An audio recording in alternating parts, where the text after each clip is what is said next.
niveau de la Belgique. Les responsables belges doivent comprendre que le Congo, ce n'est plus une colonie. Excellence, Monsieur le Président, vous n'avez pas l'impression que vous êtes dans une situation où vous évoluez seul contre tous? Je l'ai toujours dit à mes interlocuteurs qui viennent de Washington, Genève et consorts. C'est magnifique de rester dans vos bureaux climatisés. Vous n'avez pas des avis à émettre sur mon pays que vous ne connaissez pas. Et aujourd'hui, hier, on a appris qu'il y a une décision importante qui a été prise contre la maison Schengen ainsi que par rapport à l'agence de développement de la Belgique. Or, qui dit la Belgique entraîne ipso facto pratiquement toute l'Europe et pourquoi pas l'Occident. Est-ce que vous n'avez pas l'impression de vous isoler? Non. Deuxièmement... Non, je n'ai pas cette impression. C'est ça la réponse à la première question. Oui. C'est-à-dire, tous les pays peuvent parler, mais lorsque la Belgique parle, on ne peut même pas l'ignorer. Tout de suite, c'est une décision, j'allais dire, spectaculaire. Est-ce que je suis dans le bon? Non, pas du tout. Pas du tout.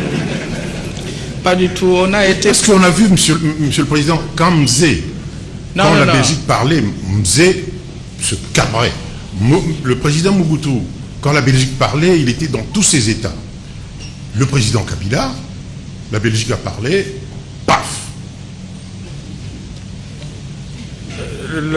La Belgique a levé l'option de suspendre, je ne sais pas, suspendre la coopération ou l'octroi de 25 millions de dollars à la RDC.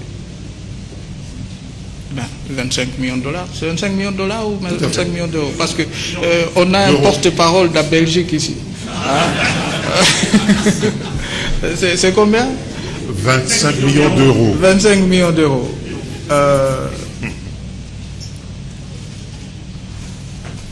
Ce que vous ne savez pas, c'est que depuis une année ou deux,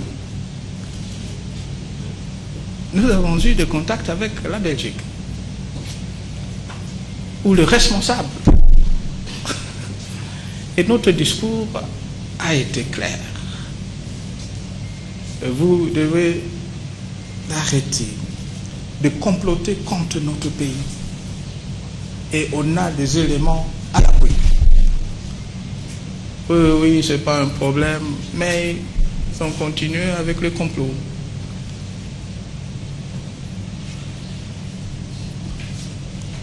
C'est depuis 18 mois.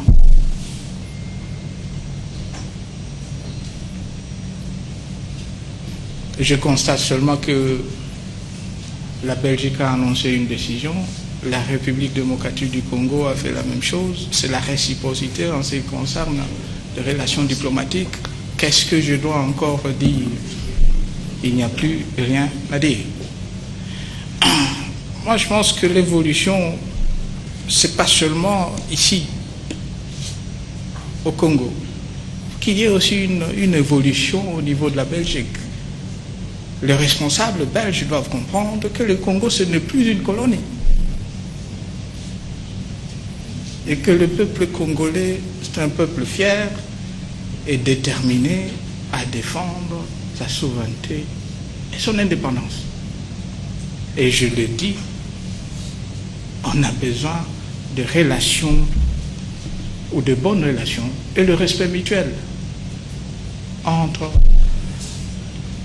nous-mêmes et la Belgique, nous-mêmes et la France et bien d'autres pays. Alors, de notre côté, il n'y a pas du tout une réaction épidermique. Non, pas du tout. On a été calme, on a été patient, on a été courtois, on a été gentil.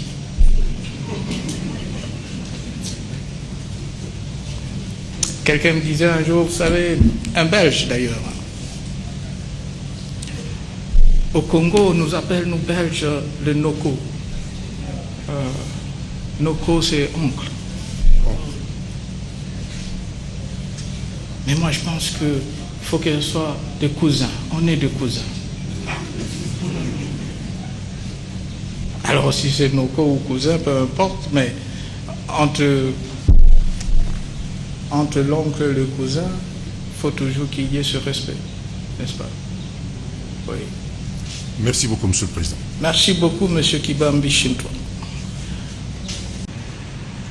Par la MONUSCO.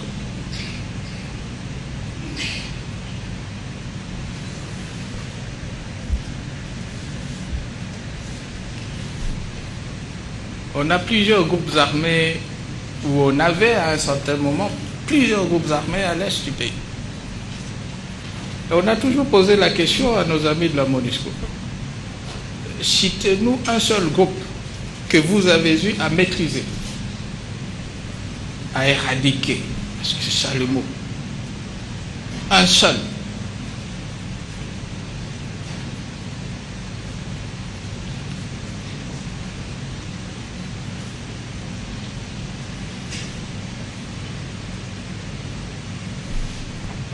Aucun.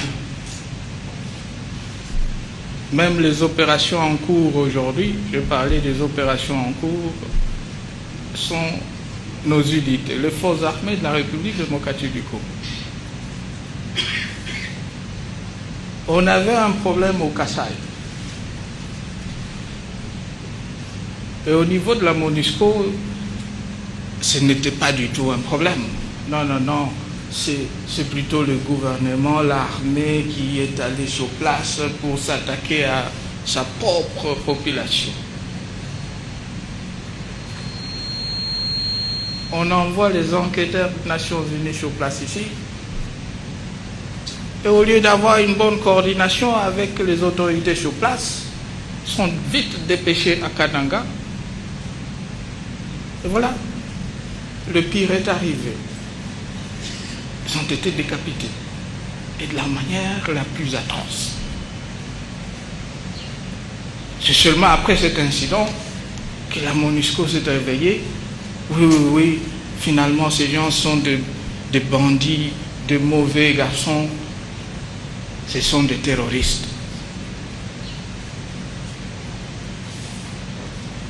Et quand la population était aussi massacrée, et de la même façon, on avait fermé les yeux. Là, c'était des gentils garçons.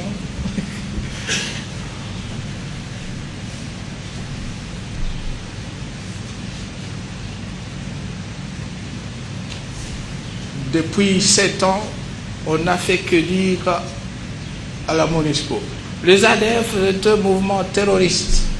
Non, non, non, non, non, c'est pas un mouvement terroriste. Le Congo, vous exagérez aussi. Il a fallu qu'il y ait de pertes au sein du contingent tanzanien. Et aujourd'hui, ils se sont réveillés plutôt. Oui, oui, oui, oui. Finalement, ces gens sont des terroristes, ce sont de mauvais.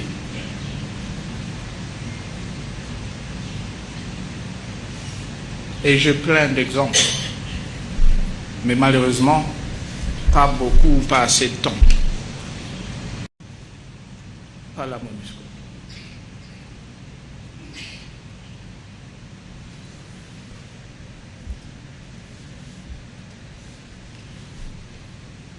On a plusieurs groupes armés, ou on avait à un certain moment plusieurs groupes armés à l'est du pays.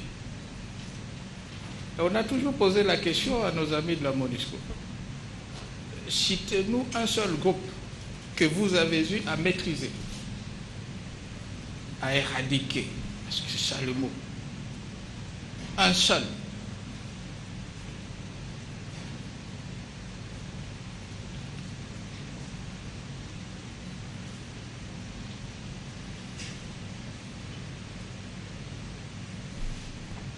Aucun.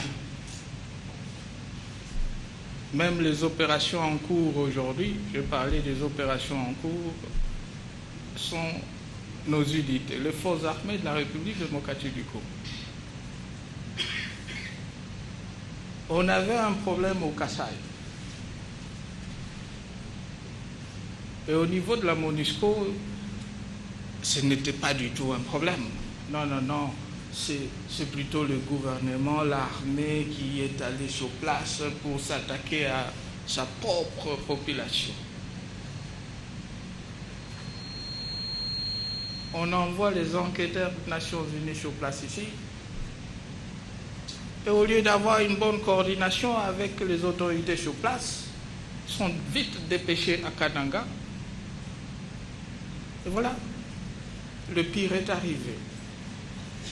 Ils ont été décapités, et de la manière la plus atroce. C'est seulement après cet incident que la MONUSCO s'est réveillée. Oui, finalement ces gens sont des bandits, de mauvais garçons, ce sont des terroristes.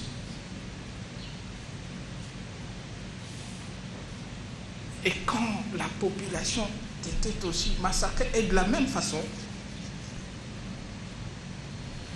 on avait fermé les yeux. Là, c'était des gentils garçons.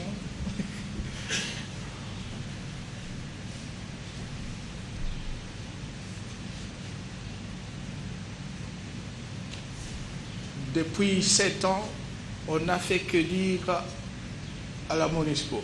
Les ADF est un mouvement terroriste. Non, ce n'est pas un mouvement terroriste. Le Congo, vous exagérez aussi. Il a fallu qu'il y ait de pertes au sein du contingent tanzanien. Et aujourd'hui, ils se sont réveillés plutôt. Oui, finalement, ces gens sont des terroristes, ce sont des mauvais.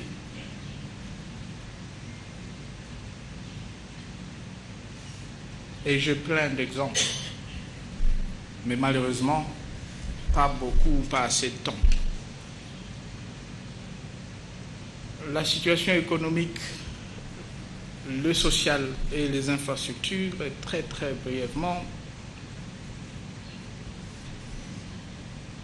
Et je l'ai dit dans mon introduction, il y a eu une évolution positive, et même très positive, de la situation de notre pays par rapport à la situation d'il y a 15, 16, 17 ans. Depuis 2002, on a enregistré un taux de croissance positif. Aujourd'hui, on est à 3,5 à 4% de taux de croissance. Le taux de croissance moyenne au niveau du continent est de 2%.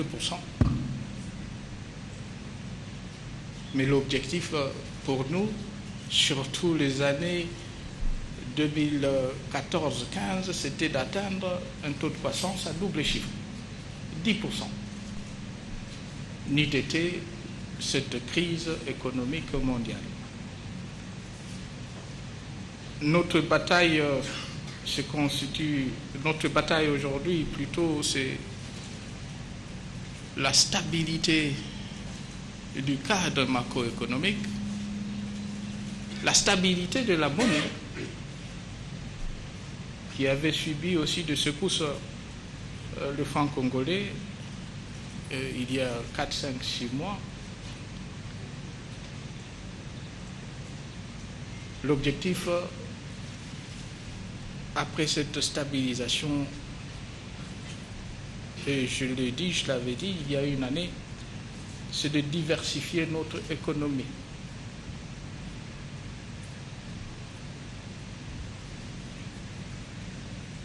Aujourd'hui, l'attention est focalisée sur le secteur minier.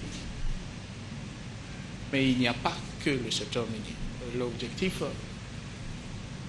c'est de faire en sorte que l'agriculture soit une priorité, si pas priorité de priorité.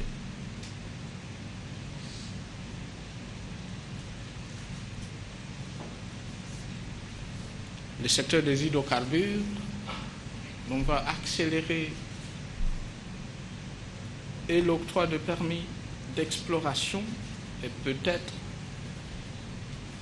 d'ici 2, 3, 4 ans, permis d'exploitation et bien entendu l'exportation. Parce qu'aujourd'hui, notre production se situe entre 30 et 35 000 barils par jour. Et c'est uniquement au niveau de la côte. Or, on a aussi des gisements, ou la possibilité des gisements, à l'intérieur du pays.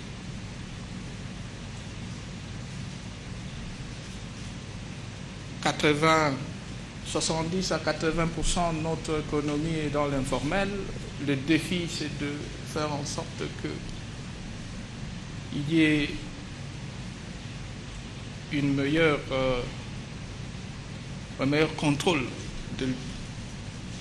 au niveau de l'économie, rendre tout ça formel.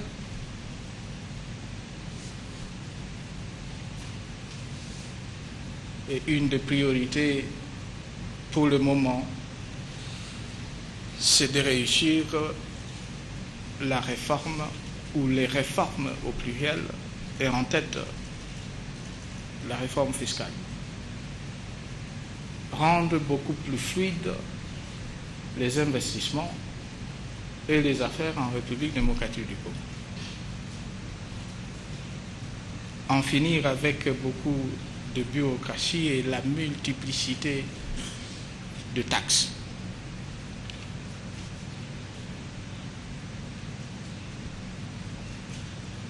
Et au fur et à mesure, avec cette amélioration de la situation économique, il y aura certainement des retombées sur le plan social ou sur le social. C'est déjà le cas, principalement au niveau des fonctionnaires de l'État.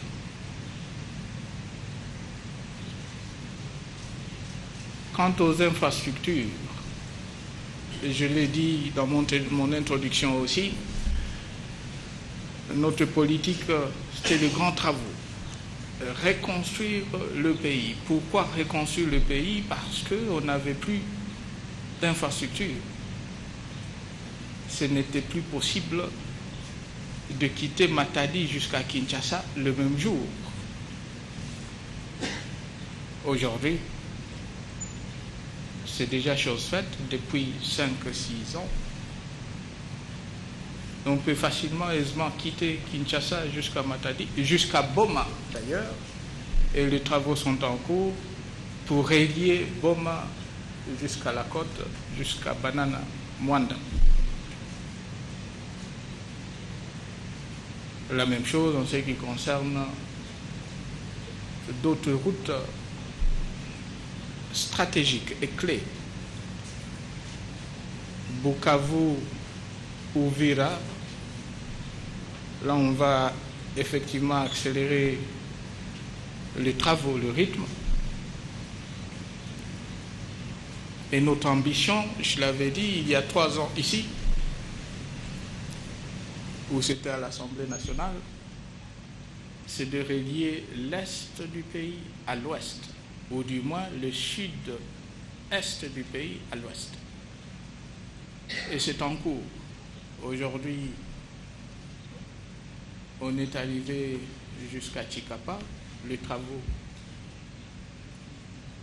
jusqu'à Chikapa, et les travaux de la part du côté plutôt du Katanga, ou l'ancienne province du Katanga, vers Mbujimai et Kananga sont aussi en cours.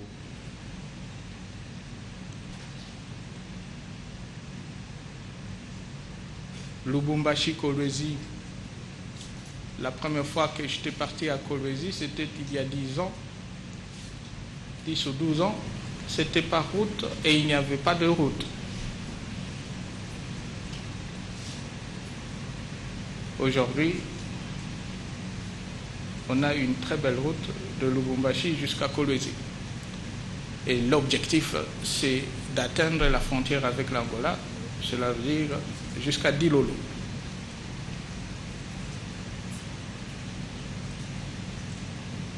In fine, avec tout ce projet, on aura réunifié et le pays et nos provinces. On aura rendu le commerce beaucoup plus fluide et espérons bien le développement du pays. Voilà en gros ce que je peux dire. Fort dommage, j'ai comme l'impression que j'ai abusé de votre temps. Mais maintenant, à vous la parole. Mais j'aimerais bien que dans ces jeux de questions-réponses, d'ailleurs, on aura combien de minutes? Combien de temps? Au total, nous devons consommer 1 heure. On a déjà consommé 1 heure, n'est-ce pas? 1 heure, oui. Mais comme vous êtes polyglotte, je souhaiterais en toute humilité que je puisse d'abord inviter en premier la presse francophone et ensuite la presse anglophone pour les questions. Alors, j'aimerais bien, merci beaucoup, mais j'aimerais bien que dans ce jeu de questions-réponses, que vous puissiez focaliser vos questions sur l'essentiel. Et l'essentiel, c'est la République démocratique du Congo. Et pas des individus. Pas des hommes. Pas M. Kabila, M. X. La République démocratique du Congo, le processus électoral, etc., etc. À vous la parole. C'est combien? 2, 3 questions? 5 questions pour la presse francophone et 5 questions pour la presse anglophone. Oui, monsieur, venez ici. Rejoignez-moi ici. Venez, s'il vous plaît. Oui, oui.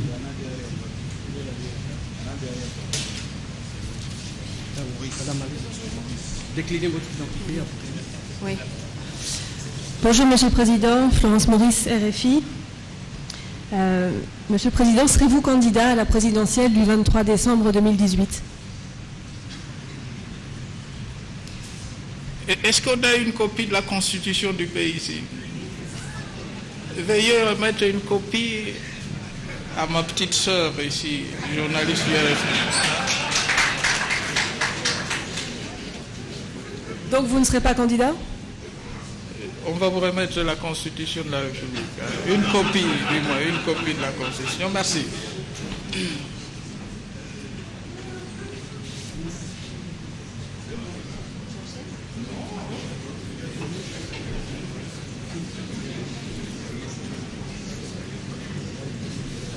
Monsieur le Président, c'est Alain Kiouka pour le compte d'Antenne A. Vous avez brossé de manière ramassée le bilan de ces 17 ans. Non, ce n'était pas le bilan. Bon, c'est une sorte de bilan parce que vous avez parlé de plusieurs points. Oui. Parce que je voulais poser cette question, mais je ne la pose plus. Mais plutôt savoir, en toute humilité, quel a été votre plus grand succès pendant ces 17 ans de règne et quelle a été votre plus grande faiblesse? Le succès, c'est la réunification du pays. Le succès, c'est le fait que le Congo existe toujours. Il est où, mon ami? C'est Antena. Le fait que le Congo existe toujours. Il y a beaucoup de gens qui avaient parié sur la disparition de ce pays. Le démantèlement de ce pays. Le fait que le Congo existe, qu'on a les institutions qui sont en place, et qu'aujourd'hui, on parle plutôt du 3e cycle des élections, c'est déjà une réussite. Sur le plan économique, etc., j'ai beaucoup parlé de ça. Faiblesse ou échec? Point d'interrogation. Peut-être que le regret. Le regret, c'est que je n'ai pas réussi, ou ensemble, avec mon équipe, on n'a pas réussi à transformer l'homme congolais. C'était ça l'objectif de notre révolution. Il y avait le Zaïre, on est devenu le Congo, la République démocratique du Congo. J'ai comme l'impression que on a traîné un tout petit peu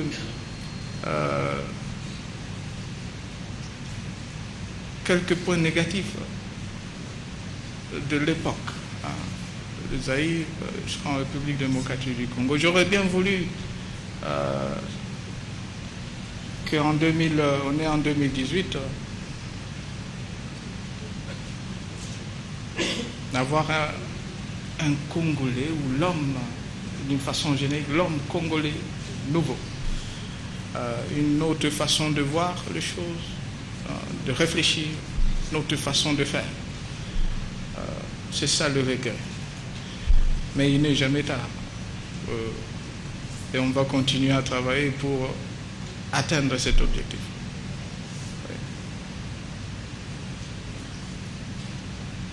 Oui, Monsieur le Président, bonjour. Moi, c'est Kéry Katombe pour l'agence Reuters. En ce moment, au Nord Kivu, dans le territoire de Beni, il y a des opérations militaires en cours contre les ADF Nalu. Ma question est de savoir si le FARDC, qui est l'armée de la RDC, à elle seule, va faire la différence et une fois pour toutes finir avec ce phénomène ADF Nalu pour que les fils et filles de ce territoire vivent en paix et pouvoir espérer évoluer normalement. Merci. Bien sûr, c'est cette même armée, les forces armées de la République démocratique du Congo, qui avait mis en déroute plusieurs mouvements. Il y a des M23, aujourd'hui le groupuscule de Maï Maï, au centre du pays, Kamwenan Sapo, etc. On est déterminé. Mais ce que vous devez aussi savoir, c'est que les ADF, c'est un mouvement terroriste, je l'ai dit. Au sein de ce mouvement, il y a et les Ougandais, et les Somaliens, et les Kenyans, les Tanzaniens, les gens venant du Tchad, récemment des Sud-Africains. C'est un mouvement terroriste. Notre approche, parce qu'on a décidé de lancer des opérations militaires contre ce mouvement, on va continuer avec ces opérations jusqu'à la fin de cette aventure des ADF, mais on ne va pas exclure l'appui ou la participation par les renseignements d'autres pays, vu qu'il y a des éléments venant de ce pays, le pays que je viens de citer ici, et ce n'est même pas exhaustif. Mais pour le moment, les opérations sont en cours et il n'y a que les forces armées de la République démocratique du Congo qui sont sur le terrain. Quant à l'appui d'autres pays, jusque-là, il n'y a personne qui s'est déjà prononcé pour appuyer ces opérations. Et on a cette capacité, la capacité d'aller jusqu'au bout avec cette opération. Oui. Monsieur le Président, bonjour. Thomas Nicolon de France 24. Je voulais avoir votre réaction à ce qui s'est passé en fin d'année 2017 et là en début 2018, c'est-à-dire il y a eu des manifestations, des marches, il y a eu des violences, il y a eu des morts et même proches des églises. En tant que président, qu'est-ce que ça vous inspire ?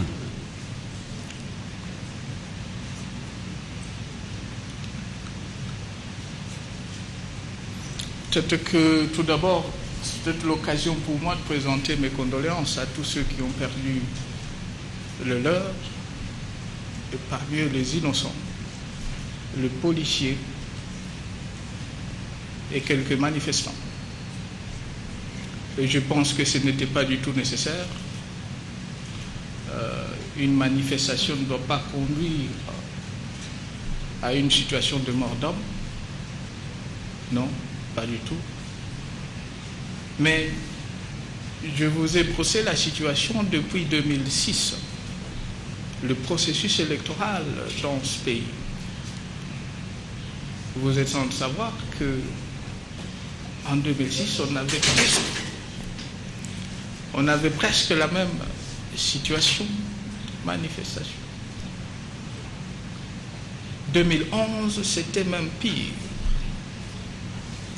Un candidat aux élections présidentielles était empêché de tenir son meeting de campagne dans cette ville par les militants d'un autre parti politique. Ce candidat, en 2011, c'était M. Joseph Kabila. Empêché. Alors, qu'est-ce que cela m'inspire? Je crois bien que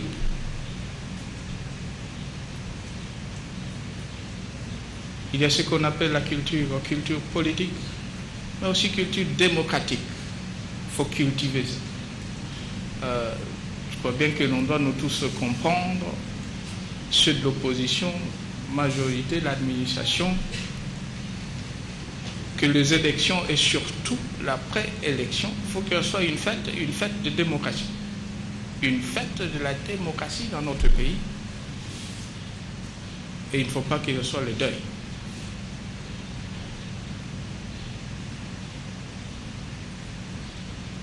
Si on a organisé les élections en 2006 et en 2011, c'est précisément parce qu'il y avait aussi une campagne électorale pendant un mois. Une campagne électorale, c'est plus qu'une manifestation. Les gens, ils se sont exprimés. 200, 300 partis politiques ont tenu des meetings partout à travers le pays. Et on n'avait pas autant d'incidents, ou du moins la perte d'envies humaines. Dans les jours à venir, notre mission, c'est de faire en sorte que nous puissions, on arrive à empêcher une fois de plus la perte d'envies humaines, mais pas nécessairement en empêchant de manifestants ou manifestations. Mais en même temps, les organisateurs de ces manifestations doivent aussi répondre.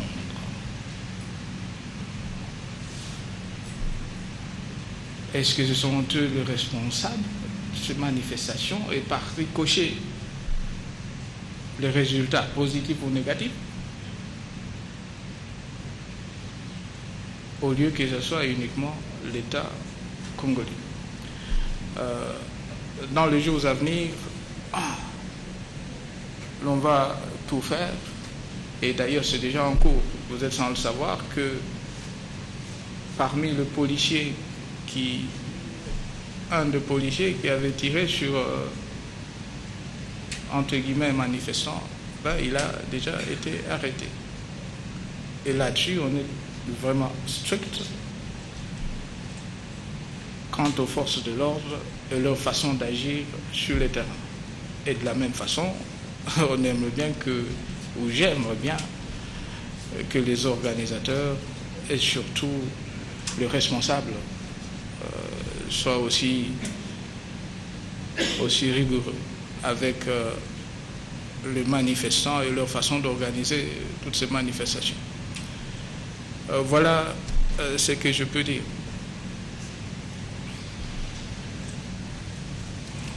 Willy Kalengai, Géopolis. Monsieur le Président, je tire de votre allocution une phrase puissante.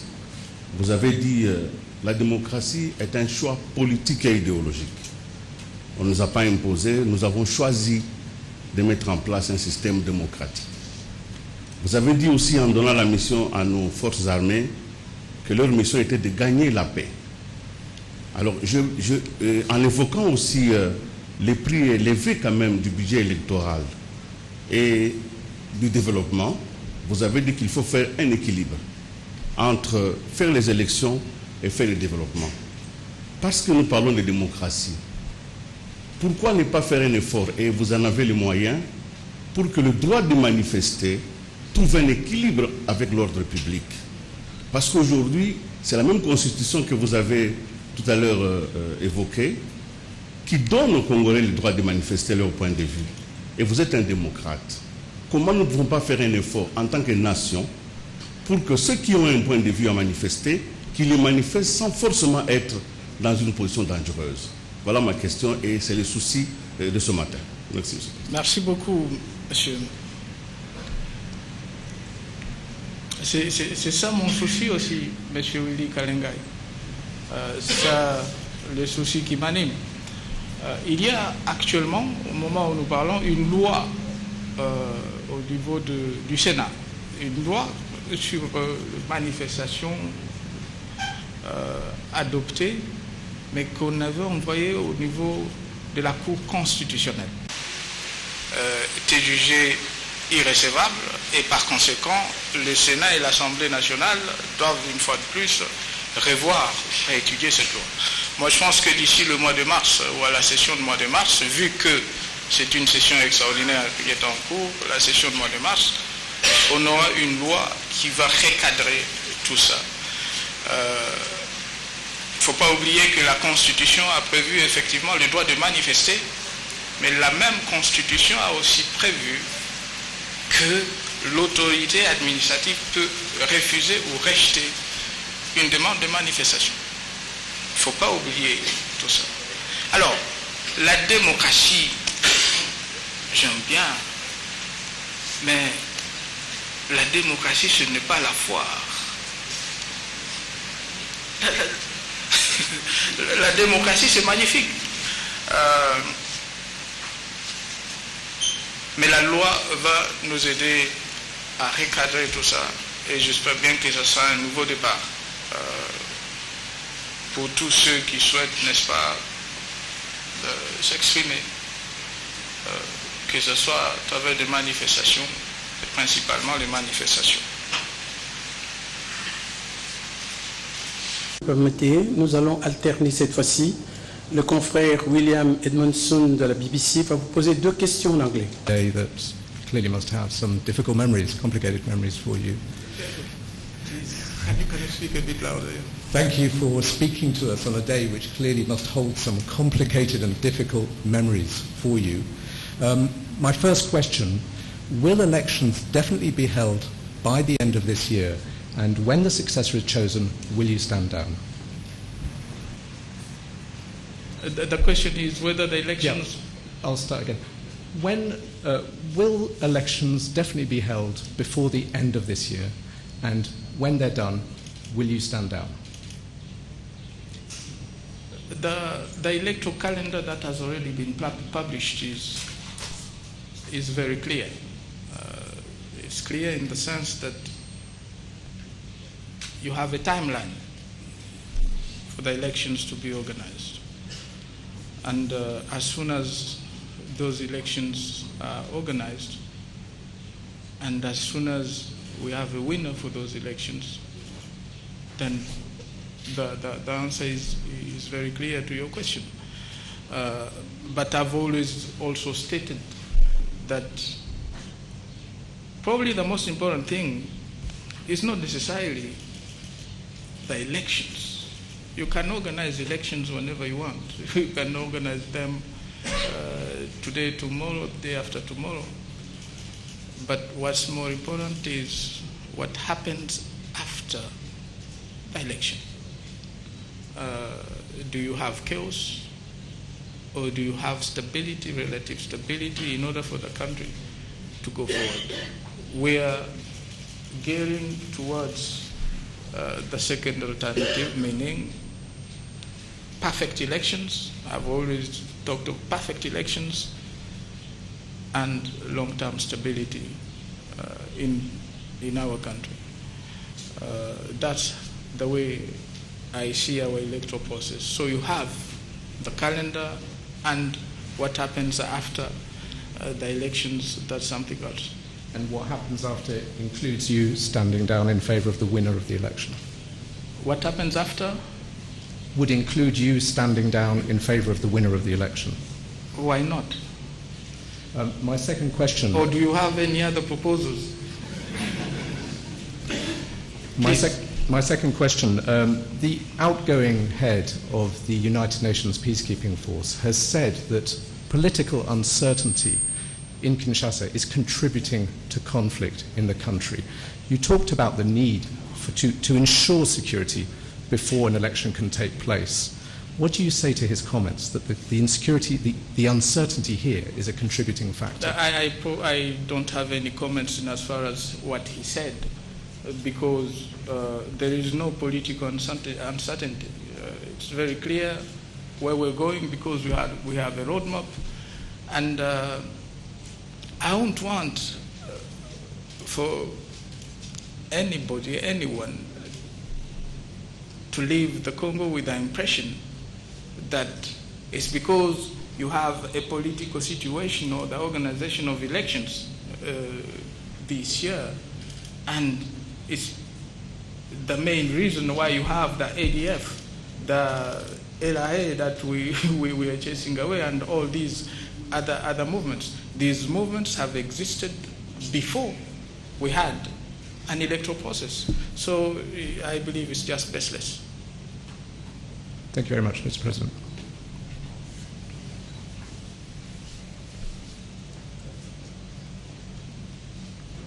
Excellence, Monsieur le Président de la République, on a encore le temps. Oui. On a encore le temps, parce qu'il ne faut pas donner l'impression que on est en train d'esquiver, n'est-ce pas, des questions ici. On a encore le temps.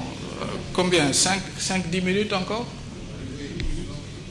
Excellence, Monsieur le Président de la République, je voudrais vous demander l'autorisation pour que le confrère de BBC Swahili, Belejim Sochi, puisse vous poser une question. Non. C'est plutôt soit en français, soit en anglais. D'accord. Et j'ai comme l'impression Poli Mouzalia, vous pouvez venir alors. Poli Mouzalia. Merci, Excellence, Monsieur le Président de la République. Poli Mouzalia pour le service Afrique francophone de la BBC. Excellence, Monsieur le Président de la République, la Constitution prévoyait qu'il y ait des élections fin 2016. Mais ces élections-là, ces échéances ont été repoussées. La Commission électorale indépendante parle désormais de fin 2018. Quelle garantie les Congolais peuvent avoir de vous, Excellence, Monsieur le Président de la République, qu'il n'y aura pas un nouveau glissement, un glissement sans fin? Merci. Les mêmes garanties qu'on avait en 2006 et en 2011. Qui a organisé les élections dans ce pays?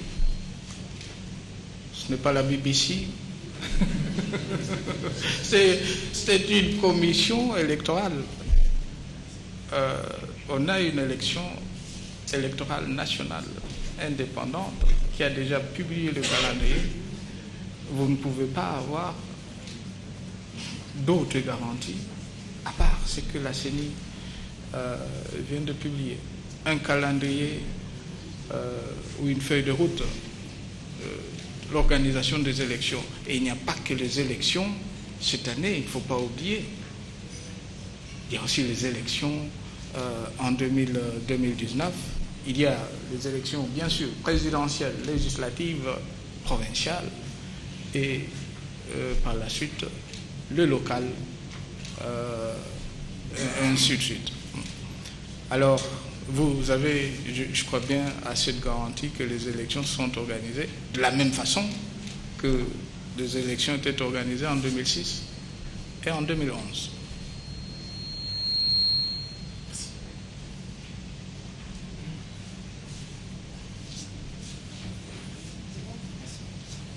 Monsieur le Président.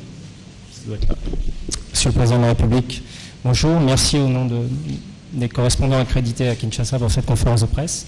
Samir Tounsi pour l'agence France Presse.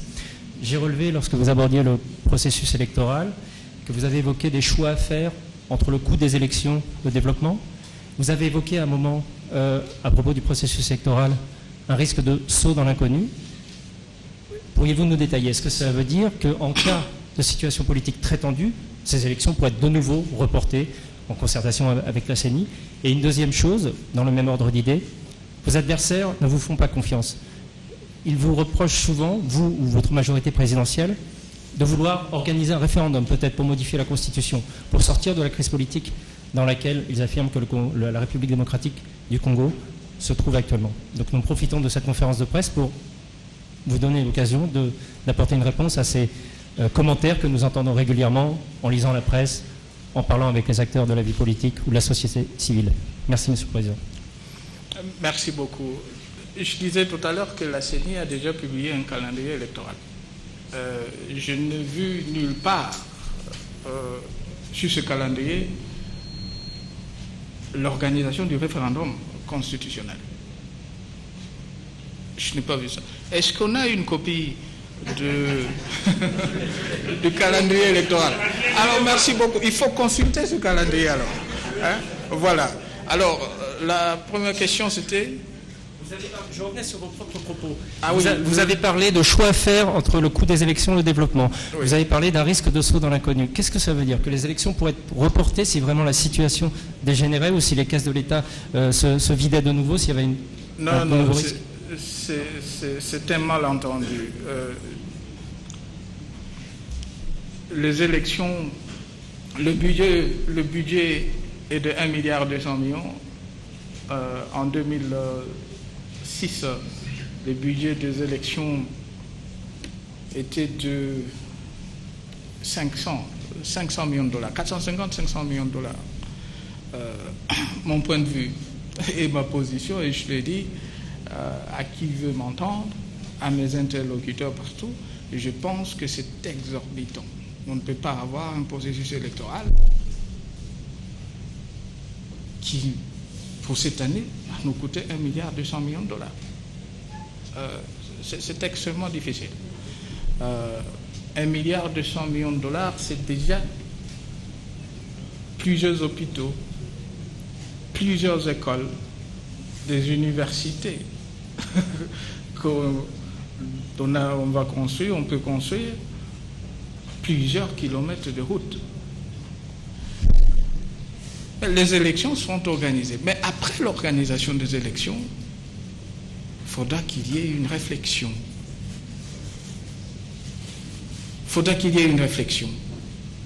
Est-ce que l'on va continuer avec le même système, ou bien est-ce qu'il faudra prendre des mesures et des réformes, engager des réformes pour rendre les élections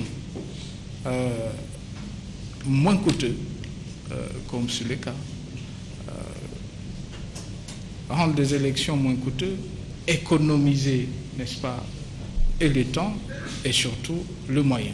Et moi, je pense que cela est possible et faisable.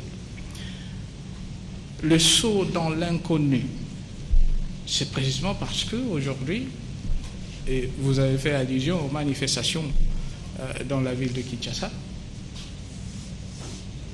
la question de savoir quel est l'objectif, quel est le but. L'objectif ultime, c'est d'atteindre, c'est d'aller où? Est-ce que c'est l'organisation des élections? Je ne pense pas, parce que le calendrier est déjà là. Alors, quelles sont les propositions mises sur la table par ce manifestant? Je ne les ai pas, sauf si vous avez une copie de leurs revendications. Je n'ai pas une copie, ni une lettre, ni une déclaration dans le sens. C'est ça le saut dans l'inconnu.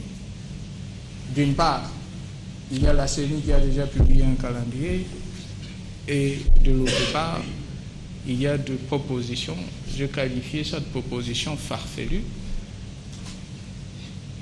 qui vont nous amener nulle part, dans l'inconnu. Voilà, c'était plutôt ça, le malentendu. Monsieur André Ipakala, la référence magazine. Je reviens encore sur l'encadrement des manifestations. Je commence par Joseph Kabila Kabange, grand artisan de la paix. Moi, je l'ai écrit, je sollicite derrière un magazine sur cette matière. Ici, la préoccupation, c'est qu'aujourd'hui, la RDC, sous votre gouvernance, est fière que nous avons aujourd'hui toutes les unités de la police formées pour l'encadrement des manifestations. À chaque fois qu'on parle de répression, c'est l'image d'ailleurs de ce qui est ternie et c'est l'image du président de la République qui est ternie. Qu'est-ce qui manque à la République pour pouvoir encadrer les manifestations avec les unités de la police formées pour cette matière? Dernièrement, ici dans un rapport de laïcs, de laïcs catholiques, ils ont relevé que sur les 26 provinces, il y a eu 12 manifestations, 12 marches bien encadrées par la police. Si c'était sur l'ensemble de la République, c'est une bonne image de la République que nous envoyons à l'extérieur. qu'est-ce qui manque au président pour pouvoir envoyer de bonnes images avec un bon encadrement des manifestations? Oui, mais M. Pakala, tu as déjà répondu à ta propre question. Si dans 12 paroisses, c'est ça? Non, 12 entités. Dans 12 entités, il y a eu un bon encadrement. Qu'est-ce qui se passait ou qu'est-ce qui se passe à Kinshasa pour que ce ne soit pas la même chose? À vous, n'est-ce pas, de répondre. Monsieur Pakala, on est à Kinshasa, il y a 2 ans, dans cette même ville. L'autorité provinciale avait accordé à des partis politiques l'autorisation de manifester. Tu te souviens du bilan? Est-ce que tu te souviens du bilan? Non. Autant de morts. Je ne suis pas contre les manifestations pacifiques. Je ne serai jamais contre les manifestations politiques. Mais si une manifestation a comme objectif de brûler, tuer les policiers, incendier le palais du peuple, c'était ça l'objectif en 2015. Incendier tout le monde ou tuer tout le monde. Et tu appelles ça manifestation pacifique? Et seulement parce qu'il y a un rapport, écoutez, je l'ai toujours dit à mes interlocuteurs qui viennent de Washington, Genève et consorts, c'est magnifique de rester dans vos bureaux climatisés. Vous n'avez pas des avis à émettre sur mon pays que vous ne connaissez pas.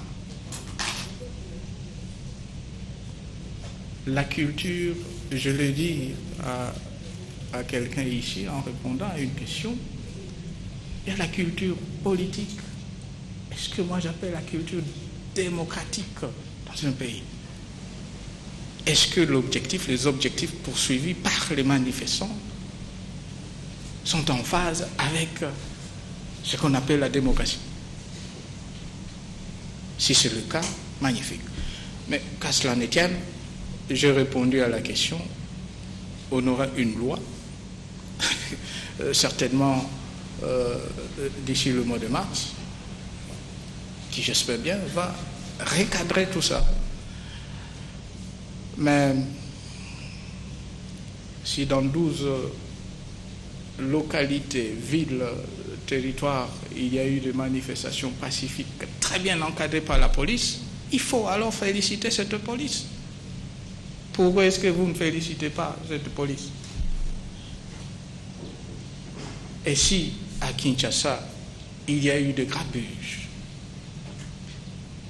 il y a des enquêtes qui sont en cours, on saura exactement qui est le responsable et qui a fait quoi et comment et pourquoi. Vous êtes aussi sans le savoir que pour qu'il y ait une autorisation de manifester, il faut qu'il y ait tout d'abord un responsable, il faut donner l'itinéraire de manifestation pour que cette manifestation soit encadrée par la police. Les manifestants ou les organisateurs, quand ils refusent même de signaler à la police si le trajet de notre marche, comment est-ce que la police ou cette police va sécuriser le manifestant en question? Comment?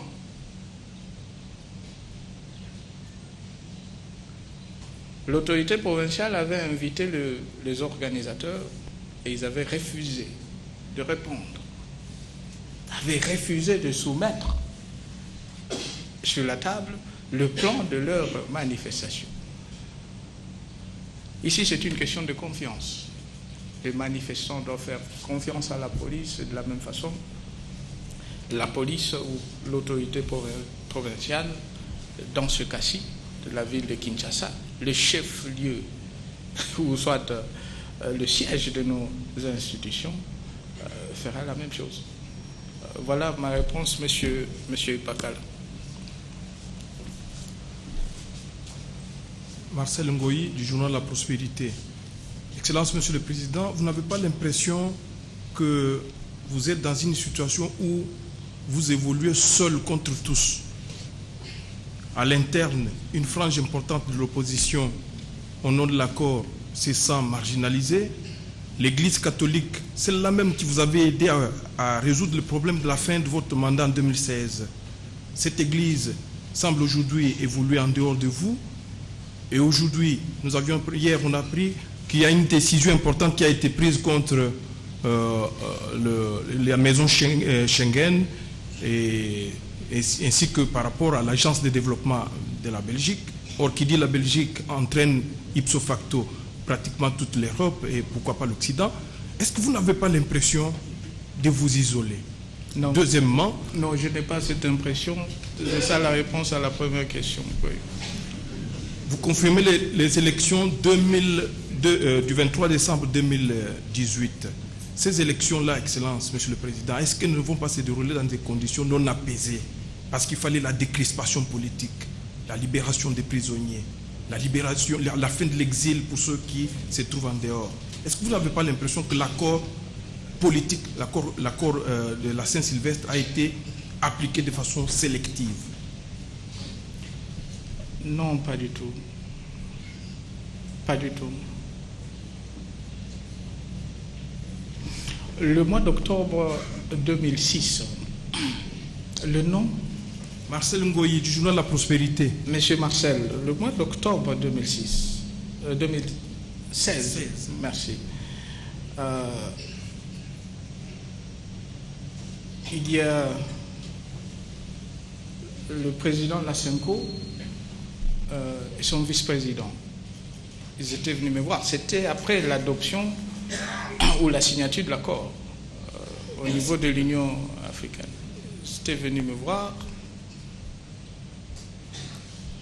Et c'était pour me dire, Monsieur le Président, nous pensons que l'accord signé au niveau de la cité de l'Union africaine, c'est un bon accord, mais il reste encore une frange de l'opposition. Est-ce que vous ne pouvez pas accepter que nous puissions faire un travail pour que nous puissions ramener cette partie de l'opposition à adhérer à cet accord, et comme ça on aura un accord complet? J'avais dit merci. Je pense que c'est une bonne idée, une très bonne idée d'ailleurs. Vous avez le feu vert, mais il ne faut pas oublier qu'on n'a plus beaucoup de temps. Oui, Monsieur le Président, ne vous en faites pas, ça peut ou ça va nous prendre plus ou moins 3 jours. 3 jours? Par quel miracle? Connaissant la classe politique de mon pays, 3 jours? Mais un miracle est toujours possible, surtout que vous êtes des hommes de Dieu. Allez-y. Effectivement, sont mis au travail, et ce n'était plus 3 jours, c'était 3 mois, je crois. 2 ou 3 mois. Et entre-temps, il y a eu beaucoup d'échanges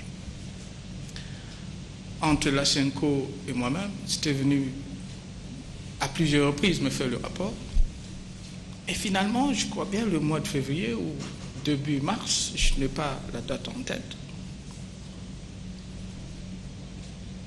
c'est le président Lasenko était venu avec une équipe. Monsieur le Président, nous pensons qu'on avait cru que c'était facile, mais finalement nous nous sommes rendus compte que c'est difficile, c'est extrêmement compliqué. Mais nous sommes arrivés à une conclusion. La conclusion, c'est qu'on a tout terminé. Il ne reste que 2 points, Monsieur le Président. Les 2 points, c'est la nomination du Premier ministre et le président du CENSA. Et nous pensons que vous êtes mieux placé pour le faire, Monsieur le Président. Je dis, comment ça? Il n'y a pas eu de miracle. Hein? Alors, oui, vous êtes mieux placé pour le faire. J'avais dit, merci beaucoup. Je considère que vous avez fait un très bon travail. Pas pour moi, Ce n'est pas pour la classe politique, mais pour le pays. Alors, les 2 points, je m'en occupe. Et immédiatement, après, j'étais parti faire ce qu'on appelle l'état de la nation, les discours sur l'état de la nation. Et j'avais invité la classe politique, ou du moins la classe politique concernée, c'est l'opposition, à me faire des propositions, à me présenter les 3 noms de candidats à ce poste, principalement le poste du Premier ministre, parce que le président du CENSA, cela ne dépendait pas du président de la République. J'ai attendu. Et j'avais donné un délai d'ailleurs. C'était quoi? 48 heures. Parce qu'on était pressé. Il fallait qu'on ait un gouvernement d'union nationale. Sur place, ici, au Palais de la Nation, j'ai reçu une partie de la classe politique. Tous ceux qui avaient participé aux travaux et l'adoption de l'accord, on appelle ça comment, de Saint-Sylvestre. Ils étaient venus, ils ont présenté leurs candidats. Et il y a ceux qui avaient refusé.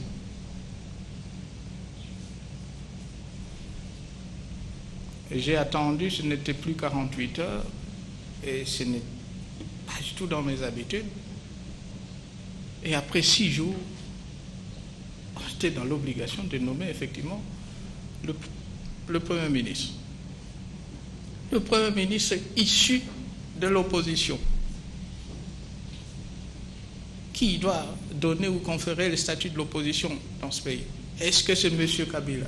Non.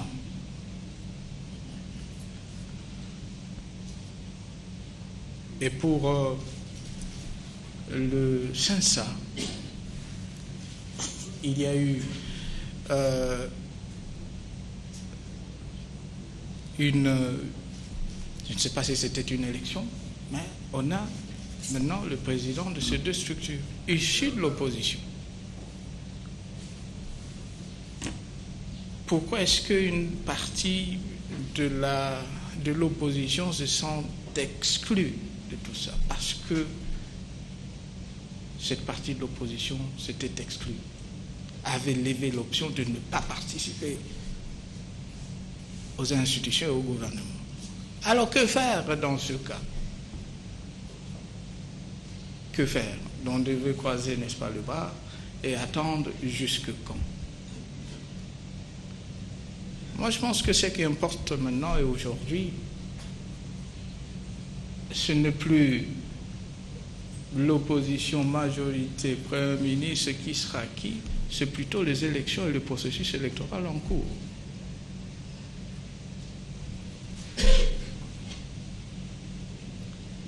J'aimerais bien que nous puissions avoir des élections apaisées.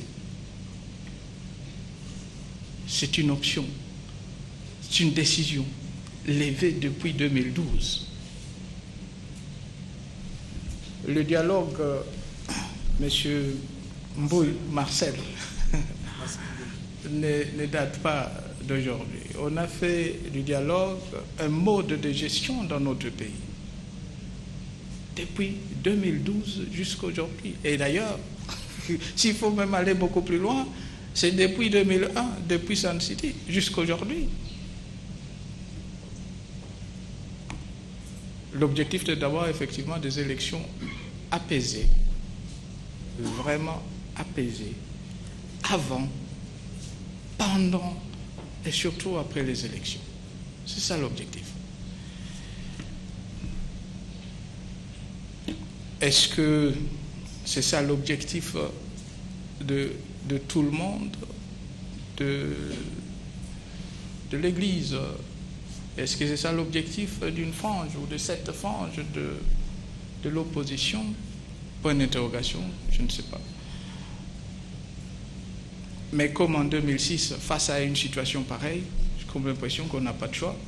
On n'a plus de choix que de foncer et d'aller vers les élections.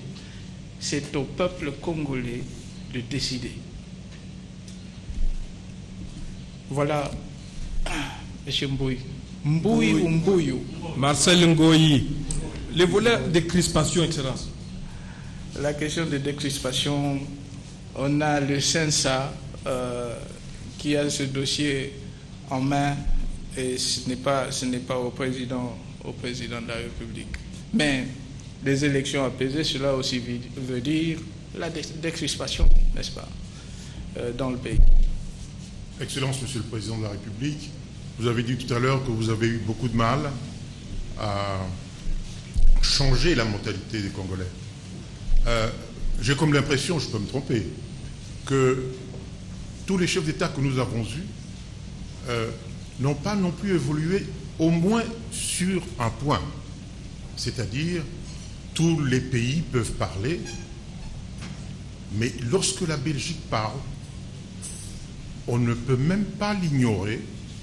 Tout de suite, c'est une décision, j'allais dire, spectaculaire.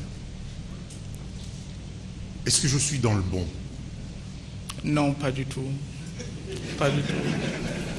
Pas du tout. On a été... Est-ce qu'on a vu, monsieur le Président, quand Mzé, quand la Belgique parlait, Mzé se cabrait. Le président Mobutu, quand la Belgique parlait, il était dans tous ses États. Le président Kabila, la Belgique a parlé, paf. La Belgique a levé l'option de suspendre, je ne sais pas, suspendre la coopération ou l'octroi de 25 millions de dollars à la RDC. Ben, 25 millions de dollars, c'est 25 millions de dollars ou 25 millions d'euros? Parce que on a un porte-parole de la Belgique ici. Hein? C'est combien? 25 millions d'euros. 25 millions d'euros.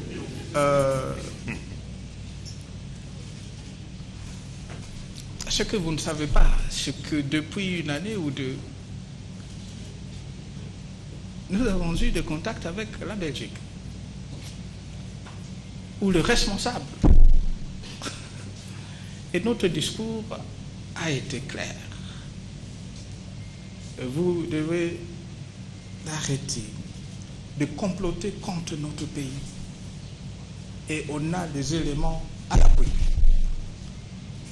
Oui, ce n'est pas un problème, mais on continue avec le complot.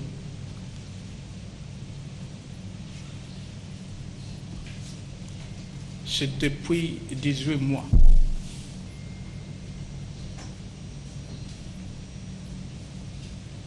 Je constate seulement que la Belgique a annoncé une décision, la République démocratique du Congo a fait la même chose, c'est la réciprocité en ce qui concerne les relations diplomatiques.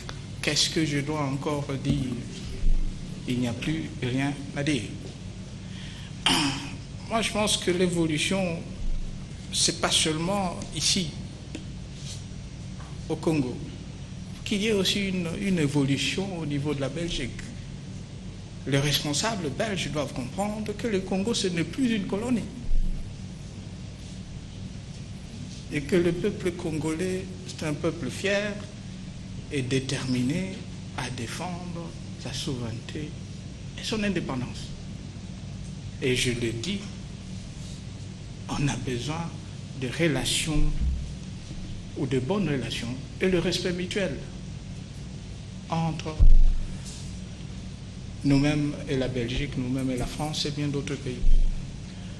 Alors, de notre côté, il n'y a pas du tout une réaction épidermique. Non, pas du tout.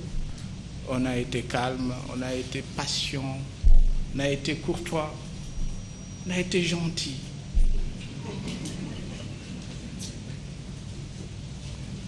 Quelqu'un me disait un jour, vous savez, un Belge d'ailleurs, au Congo, on nous appelle, nous Belges, le Noko. Noko, c'est oncle. Mais moi, je pense qu'il faut qu'elle soit des cousins. On est des cousins. Alors, si c'est Noko ou cousin, peu importe, mais entre l'oncle et le cousin, il faut toujours qu'il y ait ce respect, n'est-ce pas? Oui. Merci beaucoup, Monsieur le Président. Merci beaucoup, M. Kibambi Chintwa.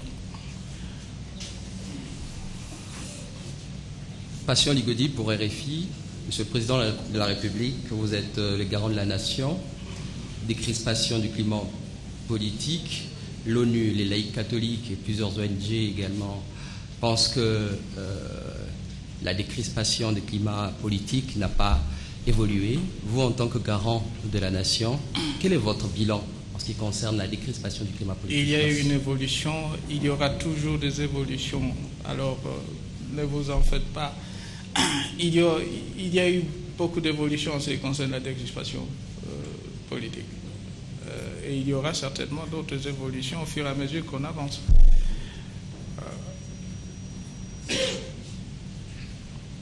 Je me suis toujours posé la question de savoir de quoi il s'agit quand on parle de la décrispation. Est-ce qu'il faut libérer les 10 000 prisonniers qu'on a pour constater qu'effectivement il y a une décrispation? Est-ce qu'il faut qu'on ait, c'est pas 3 000 partis politiques? Et là on sera content, on a 3 000 partis politiques, c'est la décrispation. Le Congo, ce n'est pas une république bananière. On a comme l'impression que ce que l'on ne peut pas faire ailleurs, eh bien, l'on peut le faire au Congo, quand on veut.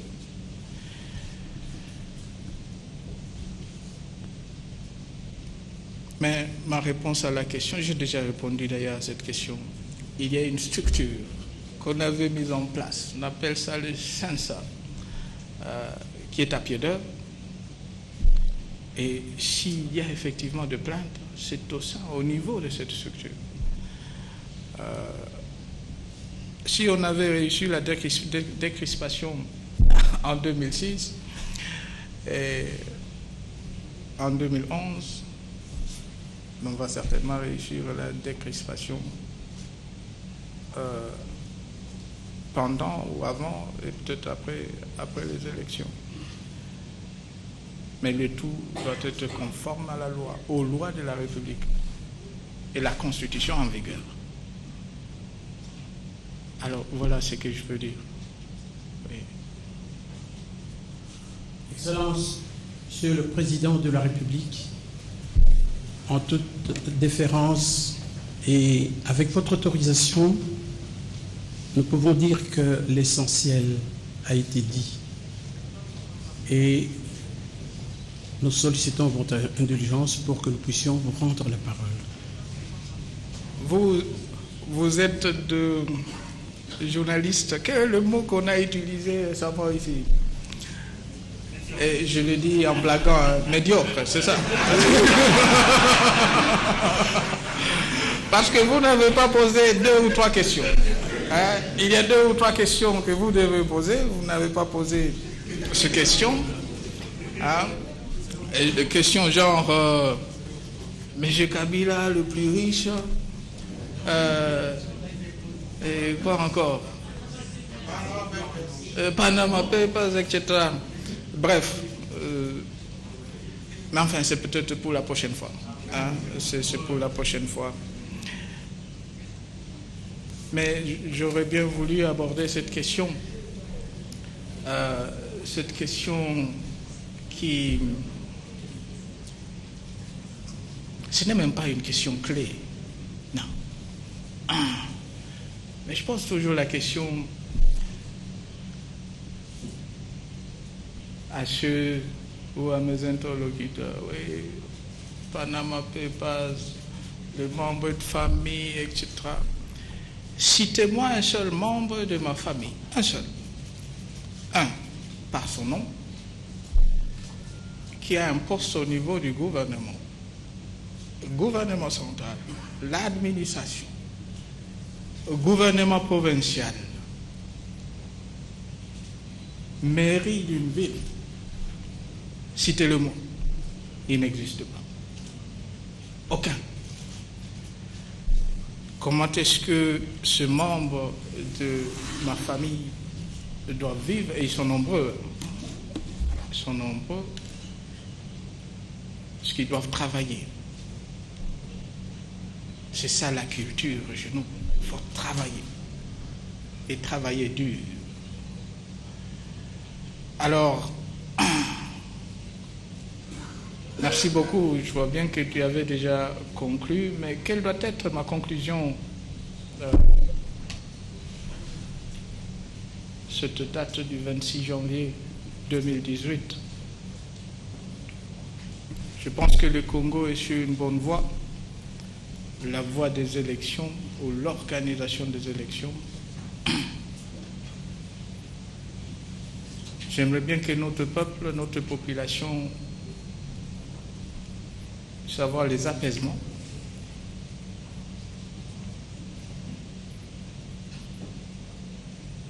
Notre population doit rester calme et l'on fera tout pour que les élections soient effectivement organisées. Et pas n'importe quelles élections. Des élections libres et démocratiques, mais les élections organisées par les Congolais et pas les élections qui sont influencées par quelqu'un, un pays ou un groupe de pays. Non.